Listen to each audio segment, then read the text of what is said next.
कि सरकार सभी का ध्यान रखे और उनमें भी गरीबों का ज्यादा ध्यान रखे, क्योंकि सर अभी जेब कटाई हुई 2800 रुपए का टिकट है सर इलाहाबाद का, 56,000 रुपए का था सर। मैंने मंत्री जी से कहा, तब जाके उन्होंने संज्ञान लिया, तब आधे रेट हुए। इसलिए कह रहा हूं, धर्म के नाम पे धंधा और लूट नहीं होनी चाहिए सर। हेल्थ सिस्टम में कोई पैसा नहीं खर्च हो रहा है, क्या उनको निकाल के इस देश को ऐसा देश बनाना चाहते हैं जहां कुछ ही धर्म के लोग रहेंगे? सर मैं ये कहना चाहता हूं, देश सबका है, और अगर सरकार ये तय करके बैठ गई कि वो दलितों, मुसलमानों को, पिछड़ों को, आदिवासियों को निकाल देगी, तो सर ये संभव नहीं। इतनी बड़ी आबादी है, हम अम्बेडकरवादी लोग उनके पक्ष में खड़े हैं, क्योंकि हमने शपथ ली है कि हम हर व्यक्ति का संरक्षण करेंगे। और मैं आपके माध्यम से सरकार को चेतावनी के तौर पर कहना चाहता हूं, सरकार अपनी इस आदत में सुधार करे, वरना इसके परिणाम सड़कों में बहुत भारी होंगे। अगर मुसलमानों को, दलितों को आप लोग निकालने के बारे में सोचोगे और उनकी धार्मिक आस्था का अपमान करोगे, तो ये हम लोग किसी कीमत पे बर्दाश्त नहीं करेंगे। मैं आपका धन्यवाद करूंगा सर। राष्ट्रपति जी के अभिभाषण पे मुझे आपने मेरी बात रखने का मौका दिया। मैं जातिगत जनगणना से शुरुआत करूंगा, जिसकी देश को जरूरत है, क्योंकि जनगणना होगी तो आंकड़े आएंगे तो जो बजट दिया जा रहा है वो सही तरह से लोगों तक पहुंच पाएगा, उस बजट का लोगों को फायदा होगा। दूसरी बात, अयोध्या में 3 दिन तक पुलिस ने कार्रवाई नहीं की, इसका खामियाजा एक बेटी को अन्याय के रूप में उठाना पड़ा, और मुख्यमंत्री जी यहां खड़े होकर राजनीतिक स्पीच में उस बेटी के अपमान का तमाशा बना रहे थे। ये बहुत दुखदाई है। साथ साथ कुंभ में जिनकी जान गई उनको मैं श्रद्धांजलि देता हूं, और मुख्यमंत्री जी को आपके माध्यम से कहता हूं कि वो सूची दे दे तो मुआवजा सब लोगों तक पहुंच जाए। बहुत अच्छी बात है। एक आईना सर मुझे दिखाना है देश भर की सरकारों को। यहीं बागपत के एक बच्चे ने, न्याय नहीं मिला सर, आत्महत्या कर ली पार्लियामेंट के सामने, जितेंद्र ने। परभनी में बाबा साहब अम्बेडकर की स्टैचू तोड़ी गई सर, वहां सोमनाथ सूर्यवंशी को पुलिस ने मार दिया सर। यहां पंजाब में सर, अमृतसर में बाबा साहब अम्बेडकर की प्रतिमा पे किस तरह का अपमान किया गया। गोरखपुर में 2 दलित बच्चों की हत्या हुई सर। सूरत में एक दलित बच्ची को फीस ना चुका कारण अपमानित किया गया, उसने सुसाइड कर लिया सर। झुंझुनू में, राजस्थान में एक बच्चे की पिटाई की गई मटकी छूने पे सर दोबारा। कठुआ, जम्मू में सर एक नाबालिग बच्ची का सामूहिक बलात्कार किया गया सर। साथ साथ सहारनपुर में भूमाफियाओं ने शमशान की भूमि को देवबंद में सर जबरन कब्जा करने की कोशिश की, गोलीबारी की सर। आजमगढ़ में सूरज की हत्या सर हो गई है और पुलिस बचाने काम करे अपराधियों को। सर SC ST को पहले जमीन मिलती थी पट्टों के रूप में, कई सरकार ने दी। उन जमीनों को पहले तो दबंगों ने कब्जा के रखा और अब उन जमीनों को सरकार भी छीन रही है सर। शहर में रहने वालों को SC ST को आवासीय पट्टे दिए जाने चाहिए। आजादी के 75 साल भी घर नहीं है, बाद भी SC ST के बच्चों को जो स्कॉलरशिप दी जाती थी, केंद्र और राज्य का आपसे विवाद है कि 60% आप दोगे, 40 हम देंगे। इस चक्कर में कई बार स्कॉलरशिप सब नहीं समय पहुंचती, मानसिक प्रताड़ना होती है, स्कूल परेशान करते हैं, कॉलेज। इसलिए मेरी राय है सर कि 0 बैलेंस पे उन बच्चों का एडमिशन कराया जाए। जब सरकार कुछ करना चाहती तो बच्चों को फायदा हो जाए। और देश भर में सर बहुत सारे छात्रावास बने हैं, लेकिन उन छात्रावास की स्थिति ऐसी है जर्जर, जैसे हमारे स्कूलों की है। इन छात्रावास का जीर्णोद्धार करा जाए, उनकी रख रखाव का ख्याल रखा जाए, क्योंकि यहाँ देश का भविष्य तैयार हो रहा है। और ऐसी हालात सर स्कूलों की है, स्कूलों के हालात आप देश भर में, मैं उत्तर प्रदेश से आता हूं, जाके देखोगे नगीना क्षेत्र में सर अगर स्कूल गिर जाएगा किस दिन बहुत बड़ा हादसा हो जाएगा, कोई पूछने वाला नहीं है सर।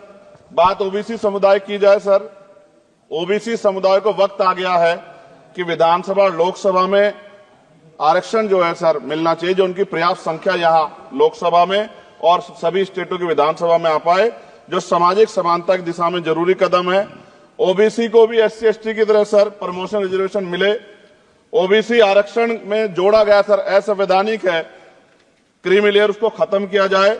सरकारी स्वायत्त संस्थानों में भी सरकारी विभाग के समतुल्य पदों को चिन्हित किया जाए तथा उनकी समतुल्यता स्थापित की जाए, ताकि इन संस्थानों में कार्यरत OBC कर्मचारियों के बच्चों को भी आरक्षण का लाभ मिल जाए। सर पत्रकार सुरक्षित नहीं है। पत्रकार मुकेश चंद्राकर की सर भ्रष्टाचार के खिलाफ आवाज उठाने पर हत्या की गई सर। कौन पत्रकार ईमानदार से पत्रकारिता करेगा? किसानों को MSP की कोई लीगल गारंटी नहीं। एक बड़े किसान है दल्लेवाल जी, 69 दिन से सर जीवन और मौत के बीच आमरण अनशन पे है। क्या अब तक किसी दिन उनकी जान चल जाए? सरकार को संज्ञान लेना चाहिए। सर माइनॉरिटी की बात करूंगा, धार्मिक आस्था की बात है, हम तो सभी का सम्मान करते हैं क्योंकि हमने शपथ ली है, हम संविधान को मानने वाले लोग हैं। लेकिन सर, बड़ौत में भगवान आदित्यनाथ निर्वाण लड्डू पर्व के दौरान दुर्घटना हुई, 8 लोगों की जान चली गई, श्रद्धालुओं की, 75 घायल है, सरकार ने संज्ञान नहीं लिया। अयोध्या की तरह उनको मुआवजा दे देते तो उनके मन में भी जो माइनॉरिटी है, पीड़ा जो है वो खत्म हो जाती। न्यायालय द्वारा पारित आदेश के बावजूद जैन समाज को जैन महातीर्थ गिरनार जूनागढ़ गुजरात पे पूजा करने रोका जाए, जो उनके मौलिक अधिकार का उल्लंघन है। सर, बरेली में सार्वजनिक रूप से हजरत पैगंबर मोहम्मद साहब के खिलाफ सार्वजनिक अपमानित गाने चलाए गए। क्या सर मुसलमानों की धार्मिक आस्था का सम्मान नहीं होना चाहिए? उनका भी तो आजादी में योगदान है। और इनको अपराधियों किसका संरक्षण है कि खुलेआम इस तरह गाने बजा के अपमानित कर रहे हैं? संभल की हिंसा में सर 74 लोगों की गिरफ्तारी हुई है और वहां के मुस्लिम डर के साए में है।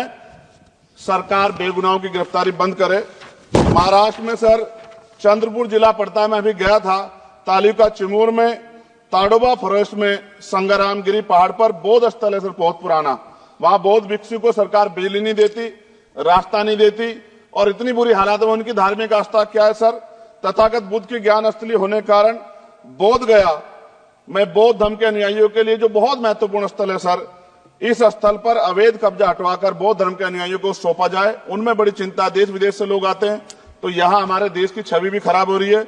और अभी 12 फरवरी को सदगुरु रविदास जी महाराज की जयंती है और 14 अप्रैल को बाबा साहब अम्बेडकर की, 11 अप्रैल को राष्ट्रपिता ज्योतिबा फुले। इनको मानने वाले लोग नए कार्यक्रम करना चाहते हैं। अभी जिस विचार की सरकार है सर, वो तो कोई कार्यक्रम कर लें, लेकिन अगर ये कार्यक्रम करना चाहते हैं तो इनको कोई छूट नहीं है और नई परमिशन नहीं मिल रही। खत्म करूंगा सर, अंत में थोड़ा सा और रह गया सर, इसको खत्म करूंगा। लेकिन सर मैं जानना चाहता हूं, क्या सरकारी पैसे पे एक ही धर्म का अधिकार है? दूसरे धर्म के धार्मिक आयोजनों पे अभी कुंभ में 7,500 करोड़ रुपए खर्च किया आपने। आप रविदास जयंती पे कितना खर्च करेंगे? आप 14 अप्रैल को डॉक्टर बाबा साहब अम्बेडकर जिनकी जय जयकार होती है, उन पे कितना खर्च करेंगे? और उनके विचारों को आगे बढ़ाने के लिए आप क्या सहयोग करेंगे? ये सवाल बहुत बड़ा है। और अंत में सर, मुझे आपसे आपके माध्यम से सरकारों को कहना है सर, क्या इस देश से दलितों, मुसलमानों, पिछड़ों, आदिवासियों को निकाल देना चाहती है सरकार? जिस तरह से उनके अधिकारों को, स्कॉलरशिप को, उनकी पढ़ाई को, हेल्थ सिस्टम में कोई पैसा नहीं खर्च हो रहा है, क्या उनको निकाल के इस देश को ऐसा देश बनाना चाहते हैं जहां कुछ ही धर्म के लोग रहेंगे? सर मैं ये कहना चाहता हूं, देश सबका है और अगर सरकार ये तय करके बैठ गई कि वो दलितों, मुसलमानों को, पिछड़ों को, आदिवासियों को निकाल देगी, तो सर ये संभव नहीं। इतनी बड़ी आबादी है, हम अम्बेडकरवादी लोग उनके पक्ष में खड़े हैं क्योंकि हमने शपथ ली है कि हम हर व्यक्ति का संरक्षण करेंगे। और मैं आपके माध्यम से सरकार को चेतावनी के तौर पर कहना चाहता हूं, सरकार अपनी इस आदत में सुधार करे, वरना इसके परिणाम सड़कों में बहुत भारी होंगे। अगर मुसलमानों को, दलितों को आप लोग निकालने के बारे में सोचोगे और उनकी धार्मिक आस्था का अपमान करोगे तो ये हम लोग किसी कीमत पे बर्दाश्त नहीं करेंगे। मैं आपका धन्यवाद करूंगा सर, लेकिन साथ साथ मैं ये भी कहूंगा सर, सर खत्म कर रहा हूं सर, 10 सेकंड में खत्म कर रहा हूं सर, आप आदेश करेंगे तो खत्म कर दूंगा। खत्म कर दीजिए बस, एक सेंटेंस बोलिए। 10 सेकंड में खत्म कर दूं सर? एक सेंटेंस में 10 सेकंड भी आएगा, बोलिए सर। मैं बस ये कहना चाहता हूं कि सरकार सभी का ध्यान रखे और उनमें भी गरीबों का ज्यादा ध्यान रखे, क्योंकि सर अभी जेब कटाई हुई 2800 रुपए का टिकट है सर इलाहाबाद का, 56,000 रुपए का था सर। मैंने मंत्री जी से कहा, तब जाके उन्होंने संज्ञान लिया, तब आधे रेट हुए। इसलिए कह रहा हूं, धर्म के नाम पे धंधा और लूट नहीं होनी चाहिए सर, इसकी जिम्मेदारी सरकार की। धन्यवाद सर।